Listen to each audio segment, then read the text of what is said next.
Everybody, I'm disappointed in this. I liked that this resolution came from the floor, and I was hoping that they would do something with it. Turns out they won't. So CTV News is reporting, Ford says proposed gender identity policy from Tory convention won't go ahead. The Ontario government will not move forward with a proposed policy that calls for gender identity references to be removed from the sexual education curriculum, Premier Doug Ford said Monday after the issue surfaced at a weekend gathering of his Progressive Conservative Party.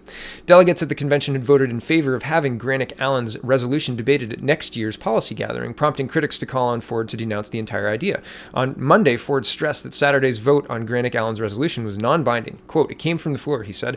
"I'm not moving forward with it, so it's done." Ford's office followed up on the remarks with a brief statement saying the Premier will, quote, "explore every option as leader of the Ontario PC Party to prevent this resolution from moving forward." Education Minister Lisa Thompson also stressed that the gender identity resolution at the weekend convention has, quote, "has nothing to do with the government policy." It was a resolution put forward to impact a policy convention that is a year from now, she said, adding that she's interested in providing a, quote, "safe and supportive environment for all students." Okay, so, and then there's more. It explains what the issue was, et cetera, et cetera. So my theory on this is that they don't want to speak for parents, right? If the consultation that they're doing, and they're doing a consultation about the Education Act or whatever, the Education curriculum, not the Education Act, they're doing a consultation about the curriculum, specifically the sex ed curriculum, with parents. And they don't want to put words in parents' mouth. That's my theory about this. Ford looked at that and said, no, I don't want my government having a policy when we're doing consultations that may not result in the gender identity stuff being removed from the curriculum. So that's my theory on it. I think that he's playing safe on this, and I think in the media environment, that's probably the smart move. It's not the move I like, but it's probably the smart move. And as I said, I'm disappointed, but at the same time, if a legitimate consultation with parents is done in Ontario, and not a consultation where a noisy few get the ear of everybody, but an actual legitimate consultation where honest questions are asked and parents from around the province are allowed to participate, then I have no problem if the majority want to do that. I'll pull my kid from garbage that teaches gender identity because it's trash, in my opinion. But if the majority of Ontarians decide that, who am I to stand in their way? And who's Doug Ford to say that it'll be removed before the consultation is done? So that's my stance on this for now. For now, we'll see what happens. If the consultation comes back and has leading questions like, how many genders do you think there are? And the answer, like 2 is not one of the choices you can use, then I'm going to be upset. So there are conditions around this. Moving on. The National Post is reporting a judge gave excessively light sentence to avert deportation of refugee who threatened to kill police. Appeals report. The case shows how judge weigh the severity of crimes by non-citizens against the consequences of jail time for those who could be deported. The Manitoba Court of Appeal has ruled a judge gave an excessively light sentence to 23-year-old Somalian refugee to prevent him from being deported after the man rammed his car into a police vehicle and threatened to kill the officers who arrested him. The court ruling, October 31st, increased Mustafis Ahmed Yer's sentence to more than 13 months from 5 months and 25 days. In their decision, judges found that the longer sentence, quote, may result in his deportation, but it was necessary because the sentencing judge, quote, failed to impose a sentence that was proportionate to the gravity of the offenses. The case sheds light on how judges weigh the severity of crimes committed by non-citizens against the consequences of jail time for those who could be deported, after Harper-era changes to immigration rules attempted to make it easier to remove criminals. Yer's family in Somalia, and he was born, Yer's family is Somali, and he was born and raised in a refugee camp, his lawyer said. He and his family moved to Canada in 2009, and he lived with his parents, according to the appeal court ruling. In 2017, September, he was arrested after he refused to pull over during a traffic stop, instead accelerating, ramming into the police car, and causing it to stall. He then drove off at high speed while other police cars chasing him, crashed into a metal signpost, and fled on foot. After he was arrested, according to the court decision, he told police officers, quote, "I'm going to get my gang and I'm going to find you and kill you. I'm a real gangster and you will die. Trust me, you fucking goofs." Less than 2 weeks later, less than 2 weeks after he was released on bail, he was arrested again, where he breached his curfew. According to the ruling, he was already on probation at the time of his arrest and has a, quote, lengthy and related criminal record. So, and there's more to the story. Oh, there's more, and I highlighted more. Yair pleaded guilty to charges, including fleeing from police, uttering threats. During his sentencing hearing, the judges found he, quote, ought to be jailed for about a year for these charges, but ultimately decided on a much shorter sentence, 5 months and 25 days. Permanent residents can lose their status and be deported from Canada if they're convicted of a crime with a possible jail sentence of 10 years or more, or sentenced to more than 6 months in prison. A sentence of 6 months or longer also strips them of the right to appeal deportation. Knowing this, the sentencing judge decided to go easy on Yair. Quote, I am not inclined to subject you to deportation hearings, but you need to know how lucky you are, he told him.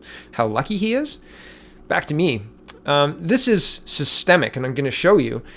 This happened on October 31st, I believe. Sorry, November 19th, they're reporting it, but October 31st was the court date. And way back in July, the Edmonton Journal was reporting, teen girls weep as judge dismisses sexual assault charges from West Edmonton Mall wave pool incident. And Solomon Haj Solomon was arrested in February 17 after several teenagers reported being touched by a man in the West Edmonton water park. So that's one, and let off scot-free because there wasn't enough evidence to support that it was him. The girls' stories kept changing, so they had to acquit him, I guess, completely. Yeah, nothing happened. Sorry. Something happened, but it wasn't him for sure.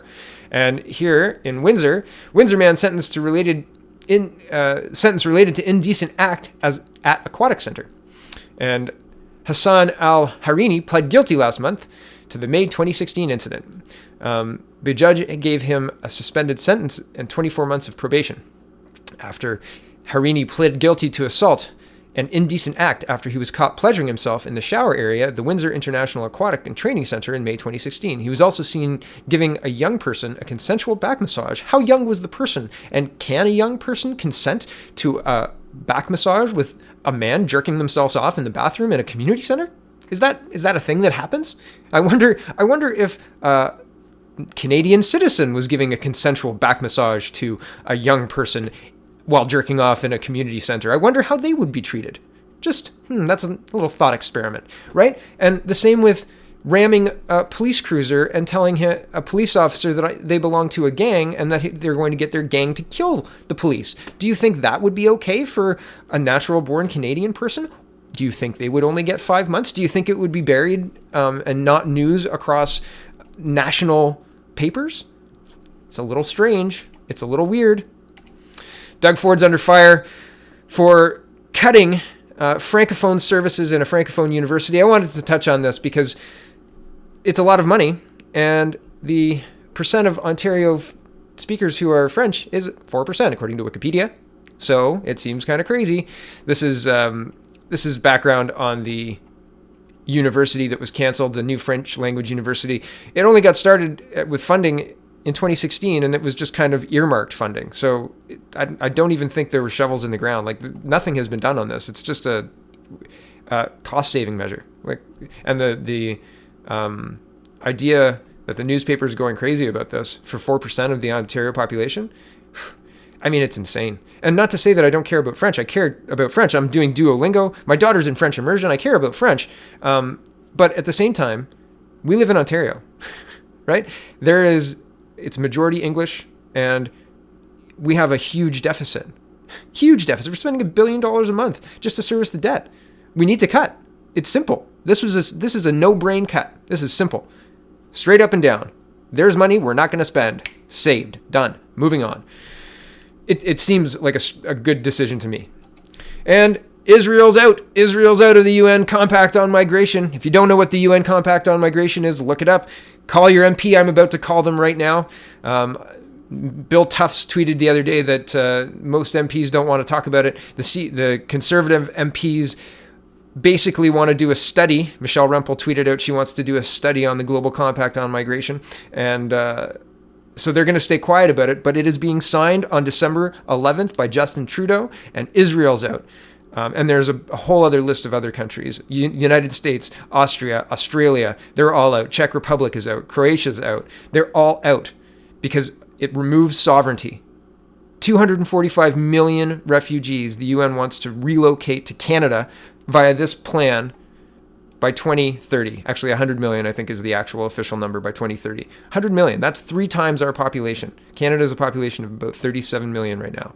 This is bunk. We are being replaced. Call your MP. Israel's out. Everybody else is out. We're going to be the suckers holding the bag.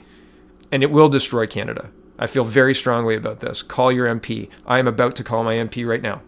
Thanks for watching, everybody. Check out the peoplespartyofcanada.ca. We might have a chance. I don't know. I'm not sure at this point. It's dicey. Okay, thanks for watching, everybody.